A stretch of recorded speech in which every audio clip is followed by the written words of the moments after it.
Good afternoon, everyone. Welcome. What? Whoa, wait a minute, Mr. Mayor. Look at that. Is that Mark Siegel and Scott's buddy? No, Scott's much nicer. Hey, listen, I'm supposed to be the old gray mayor. You've taken my. I put job applications for Santa Claus in December. Looking good, looking good. Is that virtual Santa? That is. Hopefully we won't be. Mark, good afternoon. Hi, Mark. You're muted, Mark. He wants. Hello. Yeah, you have to have something on all these Zoom meetings. This is number 4 for 1, 2, 3. This is number 5 for me today. Oh, wow. Okay, it is 5 o'clock. So it looks like do we have everyone? Trina? Yes, it looks like we do. Okay, I will go ahead and call the April 21st, 2020 McMinnville Water and Light Commission meeting to order. And Trina, if you do a roll call. Yes, Mayor Hill, Here. Commissioner Tankersley, Here. Commissioner Gormley, Here. Commissioner Fuchs, Here. and Commissioner Christensen. Here. Thank you, Trina. We have a consent agenda this evening that has 3 items. Previous minute meetings from 2 other meetings, recommendation for an award bid on paving services, and the Rudin easement modification. Any commissioner like to take any item off of the consent agenda? No, I would move for the adoption of the consent agenda. Second. It's been moved and seconded. All in favor, please indicate by saying aye. Aye. Aye. Any opposed? Okay, our next item on the agenda this evening is our accounts payable and purchasing report, your review. So that'll take us to the consultants' reports, and I see that Brent is on the line. So Brent, welcome. Thank you, Mr. Mayor. I assume everybody has a letter in front of them. Yes. And I thought I'd give you a quick little rundown on the status of the log market, sawmills. Obviously the log market, like the rest of the economy, has stumbled a bit over the last month. And so despite, prices being down 20%, a lot of mills have closed or curtailed or are closing and then opening, or have been open and they're going to close for a week or 2. But we're pretty insulated from that. Herbert's hasn't closed. They're in a different log market than the Dimension folks.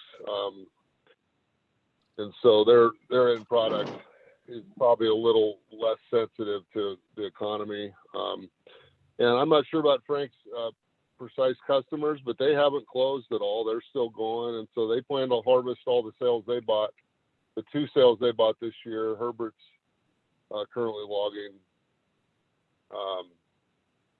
on their sale that they bought last year. And so it looks like a pretty normal year as far as the forest operations in the watershed. So that's good. And project work continues as normal in terms of pre-commercial thinning and road work and all that. So but 2019 sale that Herbert bought, as I mentioned, they're going to town on that. Cutting, logging, hauling continues. We've had to kind of work through some of the weather issues, but that's going real well. To date, 180 loads have been shipped to Herbert Lumber and some other destinations. They've shipped so far about 1 million feet of the 2.5 million feet that I estimate they'll log off that sale. And that represents about $700,000 in value so far. Of course, as of January this year, they'd paid the full estimated final value of about 1.8 million. And so they're just working that off now. So we just track that until they're back to even. And So that's how that works. The main project this year so far, we've started the pre-commercial thinning this week. Today was the first day of that, but the main project has been rocking the first 4 miles of the 100 road and the 700 road, and those projects are complete. 2020 sales that Frank bought, they'll start probably on the 107 road sale toward the beginning of summer. The Boundary 300 Bald Mountain Road sale is 3 units, and they've by now completely cut the Bald Mountain Road unit, are moving in some equipment this week to start logging and processing, and they should start hauling actually a little bit ahead of their schedule next week. And so that's going along well. There's 3 units for that sale, and the Bald Mountain Road unit requires that, or I was hoping to be able to haul down, or what we've conventionally done is just haul down the Nestucca Road. We've had temporary haul permits in the past. Earlier this year, I requested temporary haul permit from BLM to haul down the Nestucca access road. To this point, and we've gotten those permits in the past, without any problem. To this point, they've denied that temporary permit, and of course, they want to do this reciprocal agreement that exchanges our perpetual right to haul on the Nestucca Road with some perpetual BLM access to certain water and light lands within the watershed. And based on what went on last year, I anticipated we wouldn't have any interest in that, and we might get kind of stalled out on this. So we're fully prepared to haul out the other way. It's about the same haul in terms of time. They have to fix up the road a little bit, but pretty minor. Actually, it's actually less to fix up that county road going out High Heaven than it would be the traditional way. So anyway, assuming we don't get that permit, the temporary permit, we're just going ahead on hauling out High Heaven Road for that unit. Yeah, and this is Sam. So you can see in your packet, there's a memo, I think it's at page 53, that has kind of details of my conversations back and forth with BLM administration. And there's some maps attached that describe sort of the proposed reciprocal that BLM is proposing. So I detailed sort of that conversation, the back and forth in that memo on page 53. And I guess if the commission has questions about it or wants me to go into more detail on that, I can. But that's really just intended to supplement what Brent is telling you. So Well, I'm fine with leaving it alone as it is. I have just a quick question, and not meant to be kind of off target, but we have received the cash last year, $1.8 million roughly, Brent. That with Yeah, the prepaid. we received half last July and half in January of 2020. Okay, I was concerned about recognizing the income. All right, that answers that then. Okay, thank you. So Brent, this is Tom. I have a quick question on the BLM issues. Sure. Do we have any other sales where we anticipate needing access over BLM in the next 10 or 15 years?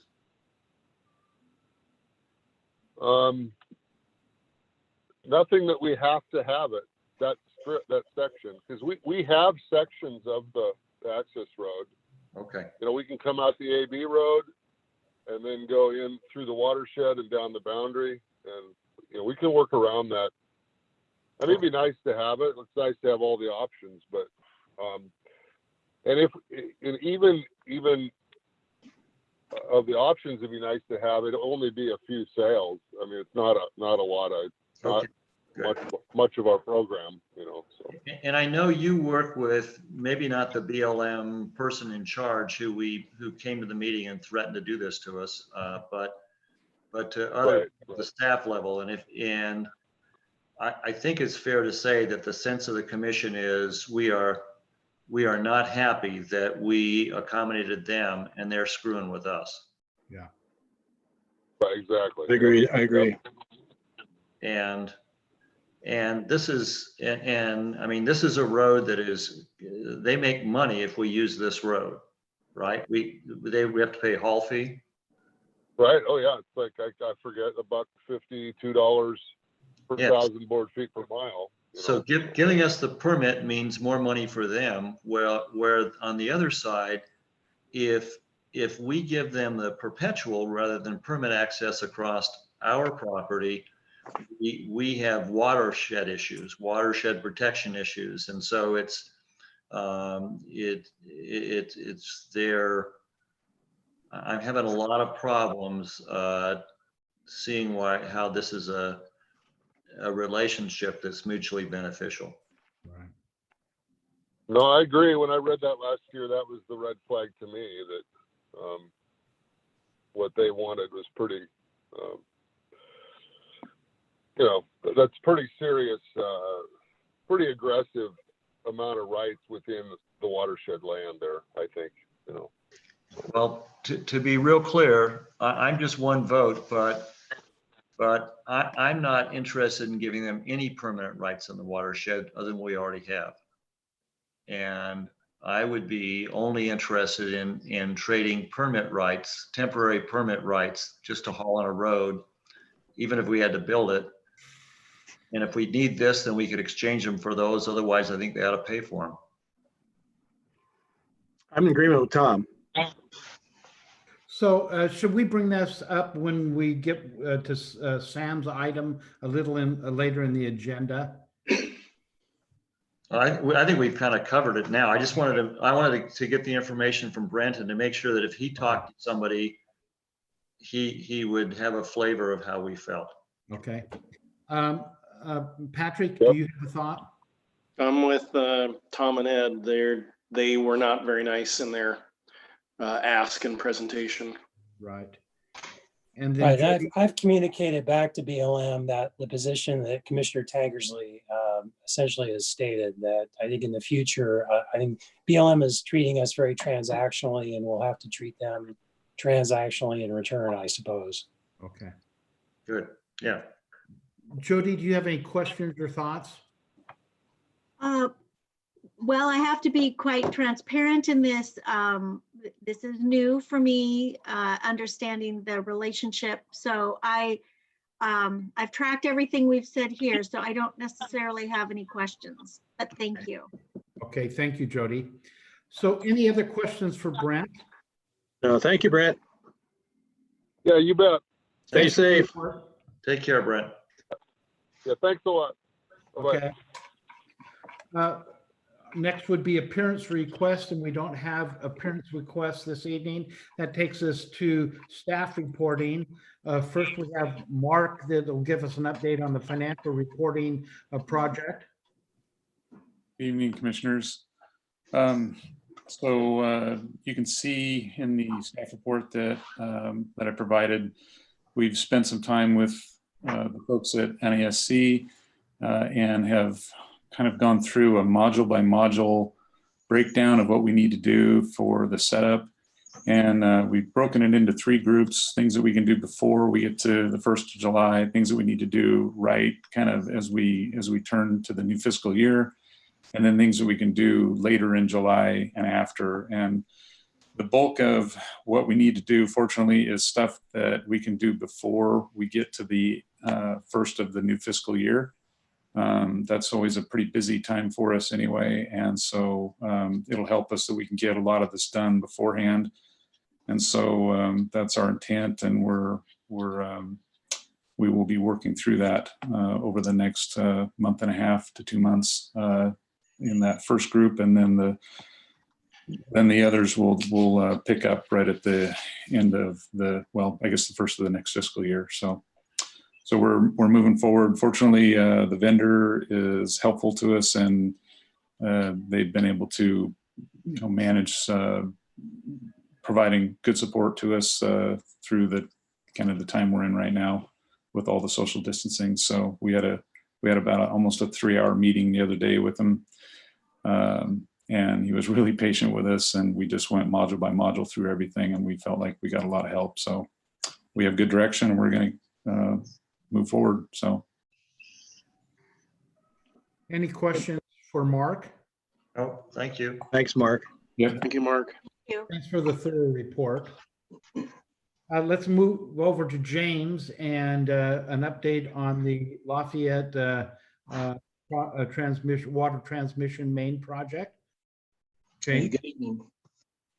Thank you. So I have an update for 2 projects this evening. One you have a commission update report on. That's for the old, that's for the Lafayette project.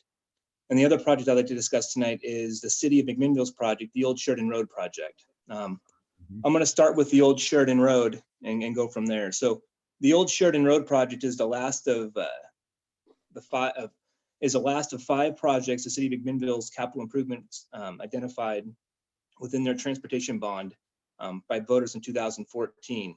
This project is to improve Old Sheridan Road between Southwest Cypress and Highway 99, including a new bridge over Cozine Creek. So in January, the commission adopted resolution 2020-5, which established an interlocal governmental agreement with the City of McMinnville for engineering services and construction services. So that design's been completed. That basically incorporated water and electrical into the city plans. And they went out to bid, the city did, on April 6th, or I'm sorry, the city received bids on April 16th. There was 8 of them, and K&E Excavation was the apparent low bidder. So they broke the schedule out into 2 schedules, Schedule A and Schedule B. Schedule A being the city's portion and Schedule B being the city's McMinnville Water and Lights portion. K&E Excavating was the low bidder for the combined for a total of $4,061,156.20. This was deemed by the city in consultation with McMinnville Water and Light as to Schedule B to be the lowest responsible and responsive bidder for the entire project. Schedule B, which is our portion, is $305,933. And that's just for the water and electrical portion of it. While K&E was the low bidder for the combined, was Schedule A and Schedule B, there were 3 other bidders for Schedule B that were lower. And the difference between the K&E's bid, which was the lowest overall bid, and the Schedule B's lowest bidder was $23,000. Most of that was tied up in just mobilization. I want to note on that this is a joint project, and being a joint project, there's some substantial savings for McMinnville Water and Light in doing this joint project. So I see that difference of $23,000 not being significant in regards to the amount of savings we're saving on the construction and design costs for this. So moving forward, staff will be bringing forth an IGA for construction to commission in May. In the meantime, the city is going to be moving forward with the notice of award and notice to proceed for those construction activities. Are there any questions in regards to how that project is kind of laid out, or how the funding ties into that? So I didn't see it in the main packet, that whole thing you talked about. Yeah, it wasn't in the main packet. It came from the city. When we talked to the bids were due on the 16th, and they wanted to proceed with a notice of award. So I wanted to bring it forth and let you guys know, the commission know, that this is kind of where we're at. We had discussed back in January doing the IGA for design and for construction services. So that piece is covered. That was a $35,000 IGA between McMinnville Water and Light and the city. Now we're going to be coming back in May for the piece of actually constructing this project. James, I want to make sure I understand. So there were separate bids on the city bidding process for our part of the work?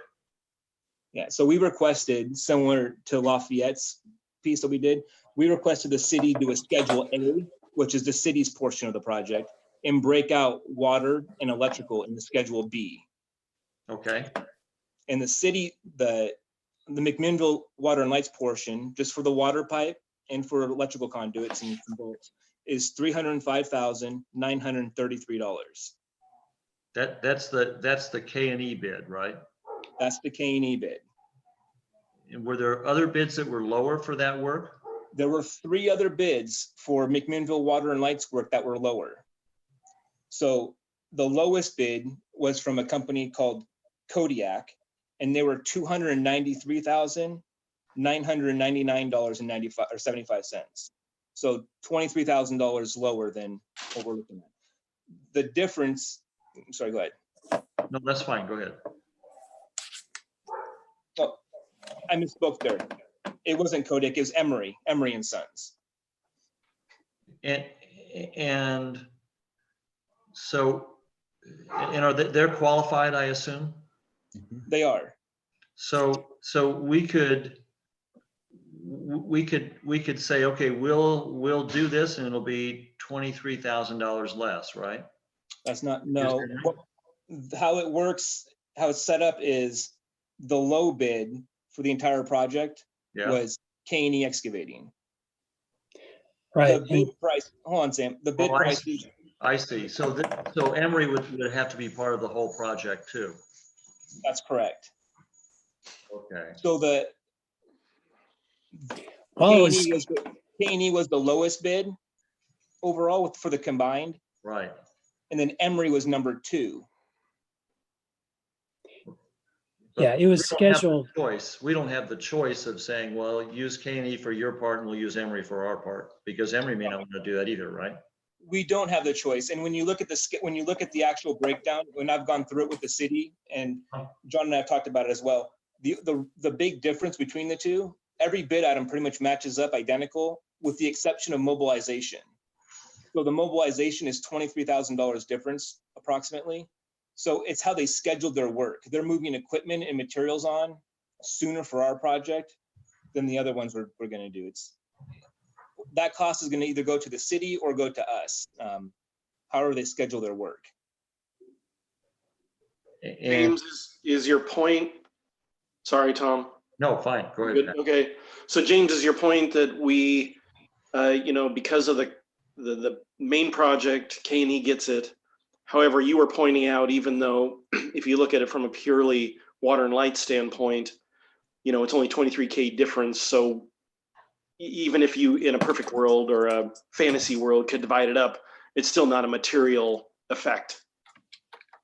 Is that what your point is? That's one point. The other point is that it being a joint project, we have substantial savings. I'm assuming, in my estimates, it's over $150,000 in construction costs. Okay. With pavement and the joint project with the city, because we're not paying for the asphalt.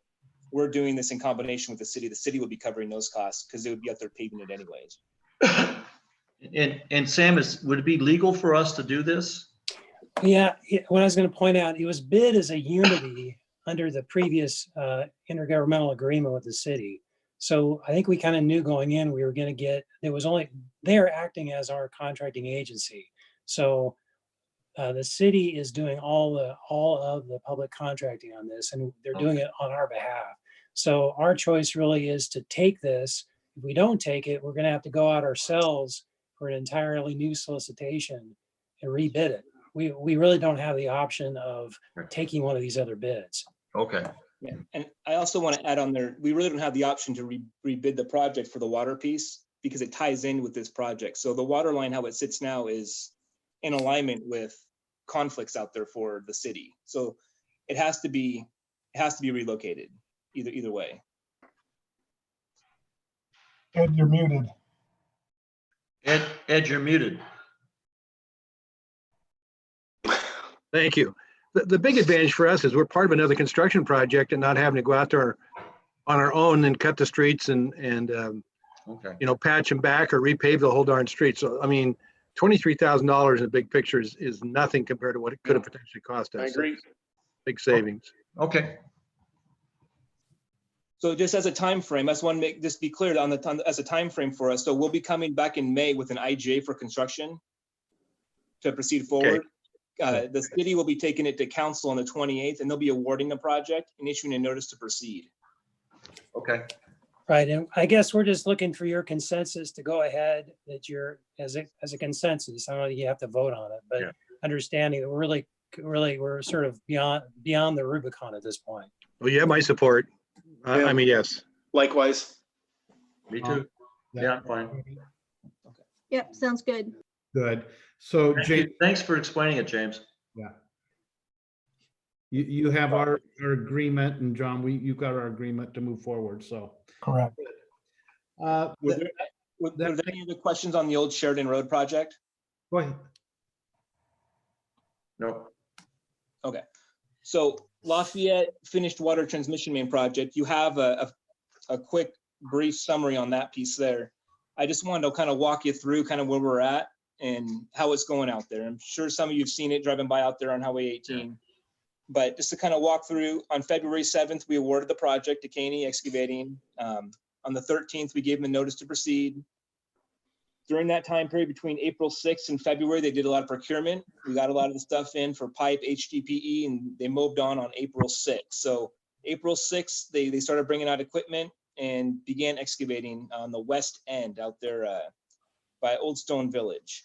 So as of today, they've installed approximately 1,200 feet of HDPE pipe. So that's pipe that's in the trench. So that's about from Old Stone Village to Loop Road. I anticipate them going across Loop Road probably tomorrow or Thursday. And then they'll kind of go across out into that city field there and keep going east. We're anticipating night work to take place the first week of May. And then we're looking at substantial completion around June 5th with final completion around June 19th. There are a few change orders that we'll be discussing later on down the road, but I don't see at this point it affecting the overall cost of the project. Some of them are costs to us and some of them are credits to us. So right now it's kind of a wash, but I'll keep you updated on those as we get a little bit further into the project. Great. James, I just want to compliment you on what a nice presentation this is. This looks great. Thanks. I'd love to be able to do the same. It looks great. Good. Mr. Mayor, did you want to go back? I think Mark had another part in his about the insurance in his staff report. Let me, oh, yes, Mark did have on the CIS insurance coverage rapid renewal option. So any further questions for James? No, thanks, James. Thank you, James. Thank you, James. Thank you. Thank you. And so Mark, we'll go back and pick up that second item that you had. Okay, thanks, Mayor. Yeah, so we just wanted to let the commission know that we were informed by our insurance broker, Gary Eastland, that CIS, our insurance provider, has a different option this year for doing our insurance renewal. Normally we do estimates and put together information for them, and then they take that and generate our renewal. And this year, because of the COVID-19 event, I think both for members and for city county insurance staff, they worked out a different option they're calling rapid renewal, where they basically just take our prior year estimates that we provided for our renewal last year, and they will add 3% to that. And in our analysis, that's going to get us pretty close anyway. That's largely, in the ballpark of where we end up. And then they do a true up every 3 years. They come and do an audit. We had our last audit last year, actually, 18-19. So in a couple of years, this will get trued up. And so we think this is probably a good way to go. And if the commission is agreeable, we'll plan on using that option to renew for city county insurance. And then Mr. Eastland will plan on being here either virtually or in person in June for the renewal presentation to the commission. So. Thank you, Mark. Any questions for Mark? Mr. Mayor, just curious, was there ever a conversation with Gary or anybody at CIS about business interruption insurance? Did we have any coverage? I mean, I would think in our packet that somewhere we have business interruption insurance. Sam? I can tell you with some of the other things I'm involved in that there's a language issues related to disease and bacteria. That's kind of the fine print in those agreements, but not because CIS is kind of a co-op. I wondered if there might be better coverage for any kind of business interruption. Sam, do you have any thoughts on that? You know, I don't, I'm not aware, and I'd have to look and probably talk to Gary to figure that out. Okay. But it's a good point, Ed. And the research I've done on is if you have a lack of demand for whatever reason, that really is not in that purview. It's for a known event sort of thing or a known cause. And so I did not get much traction on that when I researched it.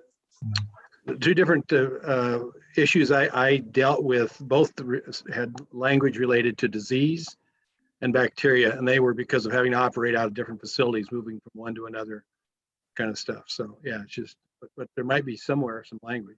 So it'd be worth checking, Sam, just because, you know, we're working Okay. remotely. We've went to the effort to separate crews, spending money to do that. I will tell you that SAFE, anybody that's a client of SAFE, they have, I forget how many millions of dollars they put into a fund, but it's basically to kind of help businesses buy supplies related to protecting your employees and everything from sanitary wipes to cleaning your building and that. So anyway, just an update on those things. Okay. So Mark, I have one quick question. In the part that it says how it works, it says they're requiring agents and members to continually maintain accurate schedules of properties. Does that mean if we have different trucks than we had last year, are we insured on the different trucks? We are, yeah. Okay, great. You know, we update Good. anytime we do a purchase or a sale. And that just okay. So we'll just keep doing that and it'll be the Yeah. same way it would be otherwise. Perfect. Thank you. So Mark, did we look back like a year, 2, 3 years, and what were our percentages of increase in the insurance for the last, what was last year, the year before, the year before? So I didn't do an analysis like that. I just, I know from having done this in the past that when we do our updates, and it's particularly the case with the payroll, because we have to estimate payroll for the workers' comp part of the insurance renewal. It actually comes out pretty close to in the 3-4% range. And that's not just the case here, but that was also in my prior job. It's a pretty reasonable estimate, that 3% number. So But that's just on workman's comp. that's on our payroll. The other part of it would be our operating budget. And what they do on the operating budget is they actually just want our budget document for the current year that we're in, and then they apply that 3% anyway every year. So they don't actually ask us to do an actual estimate for the end of the year like they do payroll. So really, I don't see a big problem there either. They'll take basically the 18-19 budget numbers we gave them, and they're going to add 3% to that. And it'll be different than it's been, but I don't see it being substantial in the end in terms of what the results are for our renewal. Okay. And in the end, that's what they do is they do the true up, and then they charge you any difference or credit you based on what they would have issued you for the renewal. Yeah, as long as you feel good about it. Yeah, I think we're okay. Okay. Any further questions for Mark? Thank you. Thank you for the report. That'll take us back to Sam, and he has information on the liquid Liquid aluminum sulfate. Yeah. Aluminium sulfate. Yeah, so I just wanted to update you on that. Back in, looks like July of 2018, we got notice from District Court in New Jersey about this class action. And then Water and Light staff researched, our accounting staff researched these numbers and was able to figure out we spent $71,000 in purchasing alum in those relevant years. And we just received a settlement check in the amount of $2,700 and $2,765.68. So I just wanted to just let you know that occurred. So we did see some money come back. Good. So does anybody else know what else alum's used for these days? If you're making beer and you want to try and survive, you get some alum and you make some basically vodka, mix it, and you've got sanitizer. John Dietz has informed me of all that, so John's on top of that. So John, we could have a side business making sanitizer. Yeah. Well, also, Ed helped out too, because he helped us score 200 face masks. Oh, I got the last 200 from that. John, seriously, you guys got him? Yes. I should have put my order in first then. So that means there's nothing more for me to go get from her. Okay. Yeah. We don't know whether these came from the black market or were stolen or where, but we're happy to have them. Yeah. And they are a certified N95 mask. Yeah. So From China. Used. what else isn't from China? You got over half that order then, John. Good for you. Yeah. So that was good. Thank you. You bet. Happy to help. So that takes us back to Sam. Do you have the direction of the commission on the BLM and the Stucca Access Road?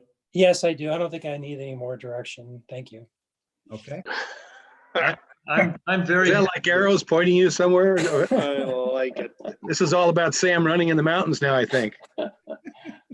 I'm happy with the way staff is handling this. So great. Thank you. Okay, old business, we have none tonight. That takes us to new business. Let's go over to John and he can do a COVID-19 update. Okay. So in your packet, there's staff report. You can see a couple of items, staffing levels. We have about a third of our staff is actually working from home. Both crews are, we have the water distribution crew and the line crew separated into two crews. One of the line crews is actually working out of Fox Ridge. The other is working out of the facility here. And our goal is to actually have the second line crew that is actually working here work out of our Gormley substation. We moved the containers we had here. We moved one to the airport, one to Gormley. And we're actually going to start stocking those with supplies, storm type supplies, and actually have them working out of the substation area, keeping them away from the facility as much as possible. The front office, you can see for the first roughly 29 days, 28 days, the write-offs that we've had. I've been talking with John Spence on this, and I think we're just starting to see the exponential rise in this number. I was talking with him this morning or this afternoon, and we'll start to see businesses now start coming into this. And I've been talking with a number of the other commissioners about, our business strategy on that. So I will be talking to the chamber and the MDA about that option that we've been looking at. So I know I've talked to Commissioner Tankersley and Commissioner Gormley about that. So John, before we leave your very first page, reconnect fees, late penalties, delinquent processing, credit card transaction.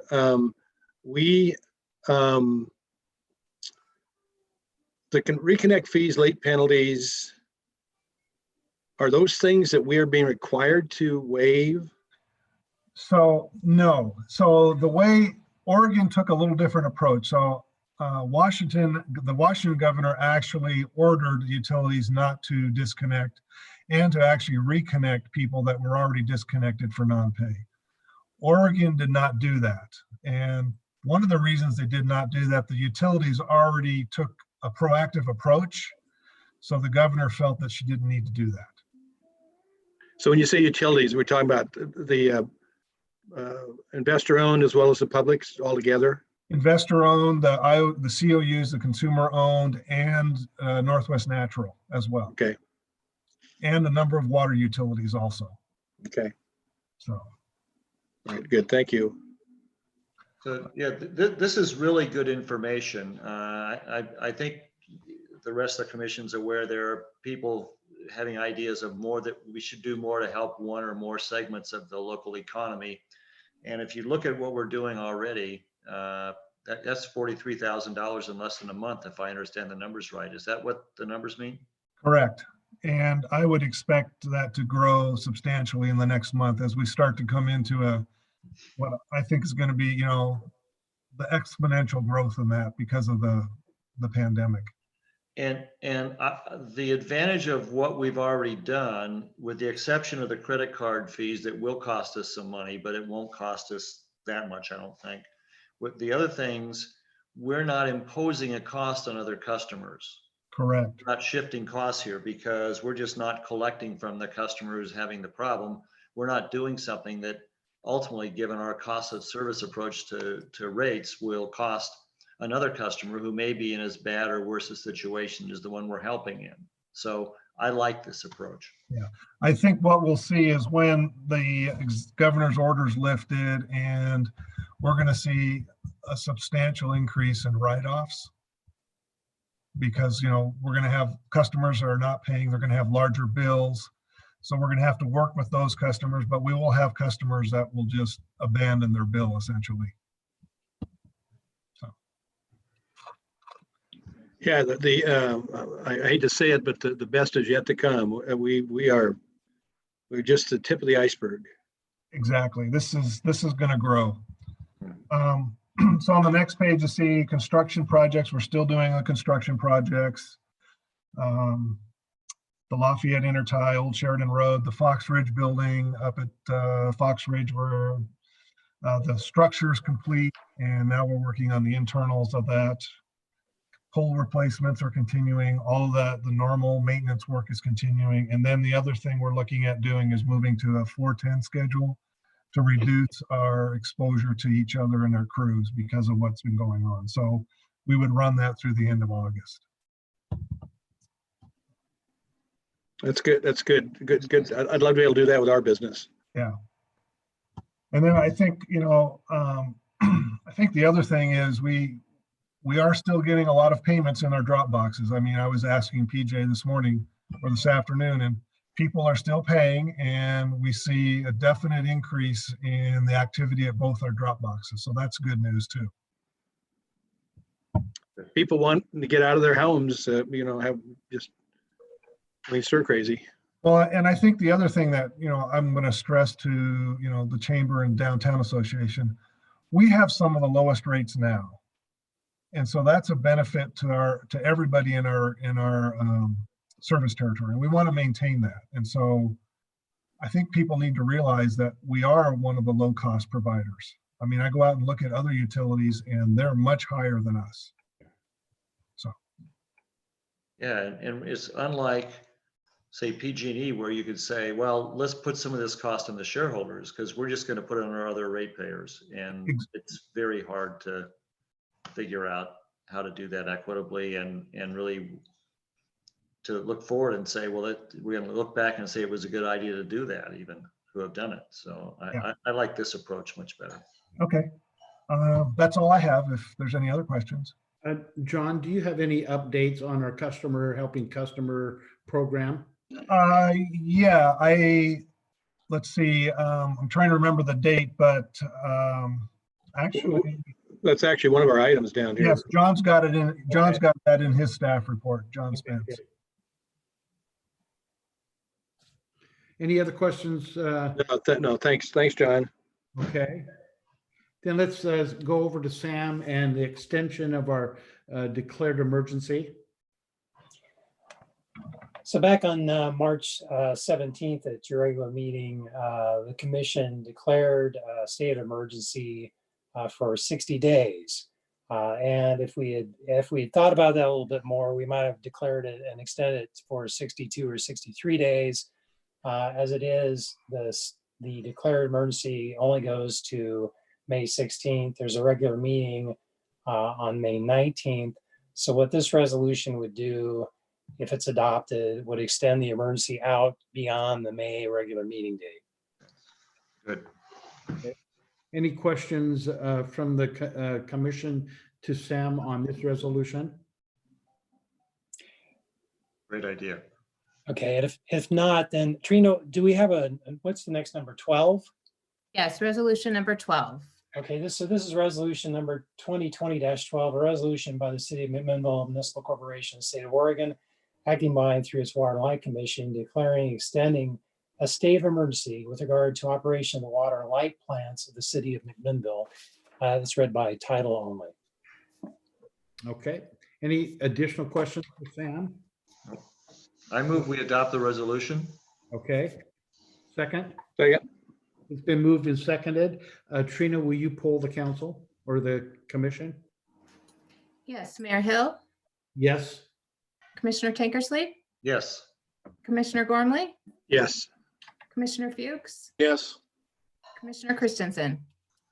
Yes, And so resolution 2020-12 passes unanimously, 5-0. Thank you, Sam.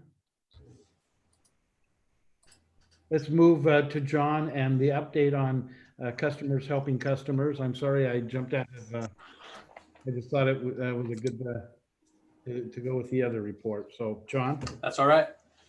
So in your packet, you'll find the memo written, looking for commission direction to give us a payment ratio from the electric and the water funds for the Customers Helping Customers program. And I'll also give an update on the numbers that we've seen since the situation that we're in today.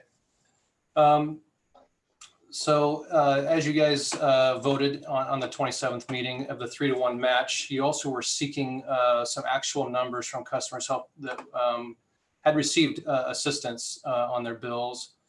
So I was able to go and look at the year 2017. I wanted to pick a year that was semi-close for rates and also one that had some weather in it. So I grabbed 2017. In January, we had some pretty low weather or low temps under freezing, I think for almost 2 weeks in a row. So that gave some pretty high bills there in January. So of all the customers in the year 2017 that got assistance, there were 306.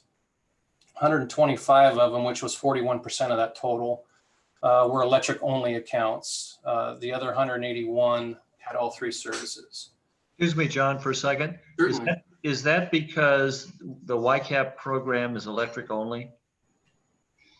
No, so what I did was I went through all 306 customers that received assistance from our program, the Customers Helping Customers program. And I grabbed the bill that right before they received our assistance, and I took their current charges for electric, water, and sewer that were on that bill. Okay. So out of all those customers, 41% or the 125 were in an apartment that had electric only service. Okay, apartments, great, thank you. That is- Correct. Okay, great. So with those totals, I got their amounts for each, and then you'll see on the graph on the next page. So those customers that were 125, the total amount that was at their current bill at the time of assistance was $25,400 and some odd dollars. Water amounts were 4,800, just under, and sewer was almost 11,000. So those were the numbers that I grabbed from all those 2017 customers receiving assistance to get an overall total. With that overall total, I took the percentage of each, and that's where the 62%, 12%, and 27% came from. So the electric 25,000 is 62% of the 41,200. Any questions on that so far? No, good. Thank you so much. That was. Yeah, you bet. I'm disappointed that the mayor couldn't come help, because I think had he been there, he would have probably been clean shaven and behaving himself. Well, he would have been typing a lot of account numbers in and looking at a lot of bills. So we were also cleaning our hands and 6 feet away stuff during that time. So we saved him from that. Okay. Well, thank you for doing that. It's great Yeah, information. you bet. So just to kind of finish off that graph there, we converted the percent of electric so that if every dollar of electric, how it would equate to the water and the sewer. Okay. So that would reach out to, for every dollar of electric, 19% or 19 cents would be water, 43 cents would be sewer. And that's the next line down, the match with Customers Helping Customers numbers from those numbers I just gave you. I threw the next line in there just because those were the numbers that Mark had presented in the meeting before, using just the residential sales from the utility billing analysis that he did. So I wanted to show you kind of how it was pretty close. Yeah. Yeah.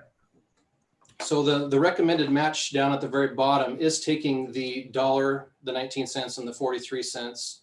And it's really more for our numbers because we're doing the $3. We need to know, and that's kind of what we're seeking from the commission is looking for the percentage of electric, the percentage of water of that $3. And using the dollar to the 19 cents, we kind of calculate out to 2.50 and 50 cents. And that's roughly water being at 16% and electric being at 84% of the total donation. So the city's going to do us dollar for dollar, but strictly on the sewer fund or on all monies? From what I gather, they are going to match $1 for every dollar donated by a customer. So Okay, so this would help for the power bill and the water bill then? yes, and that's kind of what we're hoping too, because for the Customers Helping Customers program, traditionally, we've been placing that toward electric and water services. There might have been a few that snuck through as sewer, but that was completely by accident. Sure. So with this, and I'm kind of hoping that it stays going forward as well after we go back to just matching 1 for 1 or 2 for 1, whatever, after this epidemic is over. It'd be nice to maybe the city still wants to contribute, and then we can apply these dollars to all 3 services, and it would make it simpler for the customer and kind of tracking someone's help on their bill as well. So I'm thinking that historically, this was something related to trying to help people that were in need. And since our last meeting, my goodness, we've had huge changes in that. So yes. But anyway, I support this and thank you for the work. Yeah, you're welcome. Very useful information. So unless you've got any other questions on that, I can just kind of, the very last bit of it there is just kind of an update kind of on what the numbers are looking at now. And so I pretty much started collecting this since the emergency meeting on the 17th. And the numbers that you see on there is 253 donations for $3,152. And this was comparing back to, and that's without matching. So that $3,152 is not matched. It's just any dollar from a customer. Compared to 220 for 1,106 during that same exact period last year. And then same with the assistance. So there were 29 cases for $4,732 this year compared to last year of $2,825. So you can see the numbers are starting to ramp up for not only donations, but assistance as well during this time. So it looked like $5 per donation roughly in 19 and now $10 or more in 20 then. Yeah. So, yeah. And like I said, those numbers are without the matching. So sure. Once we hit that, I think April 1st is when for every dollar donated is turning into $5. 3 from us, 1 from the city, plus the customer's dollar. Okay. That's great. Good. And then I think, unless there's any other questions, the last thing is just wanting to make sure we get good direction if that 250 and 50 is all right for the division. Do we need to memorialize that with a motion then? I think that would be the way to do it. Yes, Yeah, I would so Commissioner. move. Second. It's been moved and seconded. All in favor, please indicate by saying aye. Aye. Aye. Any opposed? Okay, this structure passes unanimously on motion. And then I just want to let everyone know that on the numerous calls that I'm on, whether it be state, regional, county, I'm sharing our program, what we're doing, so that so that's being heard. Great. Because PGE is, they've got their big public relations stuff out telling about all the stuff they're doing. So I wanted to make sure that people knew we were also assisting our clients. Great. This program's also been shared with the governor's office. Thank Great. you. Jody. Thank you, Jody. Did you ask her for a donation when you presented it? Not at this time. Tom and I will match those donations. Careful. Yeah. Being good Democrats. Well, but the governor has the state's coffers, Ed. I don't know Yeah, no if we can kidding. match that. Well, we know that we're looking for purse money, Tom, Oh, okay. Okay. assuming she has a purse.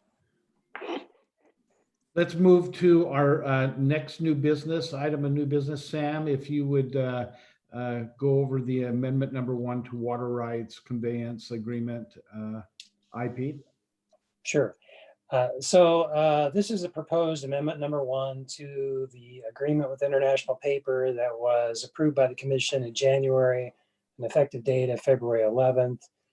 And what this amendment addresses is a fact that was uncovered in the application process by our consultant, Mr. Sussman with GSI Water Solutions. We're currently in escrow on this, and our consultant is proceeding to prepare a transfer application, which is one of the conditions of closing, to close on the purchase of water rights. In the process of preparing the application and sending it to International Paper, kind of going back and forth with them, they uncovered, or they realized that part of the water right that we're purchasing is in stream lease 1434. That was known. In fact, the agreement states that the entire 7.525 CFS is in that in-stream lease. As it turned out, 2 CFS, cubic feet per second, is actually in a different in-stream right, 1704. And so what this amendment does is it matches that fact up in the sale agreement and makes that also those rights being part of the condition that those rights need to be successfully modified or terminated to proceed with the transfer application. So I think it does, as I understand it, and speaking of Mr. Sussman, this really catches the facts up, or the documents up with the facts. Now, Mr. Sussman did indicate that the rights described by 1704, they do have a little bit of a different history than the rights that were described in 1434. They're actually out of the same certificate, but apparently International Paper, when it leased the rights, it retained a couple CFS to do demolition and cleanup at the site after it closed the mill. So that's apparently the reason why these rights were separated, and they were leased to the state after the original lease was made, which is documented by 1434. I think my recommendation to you, I guess would be Mr. Sussman, is to go ahead and approve the amendment.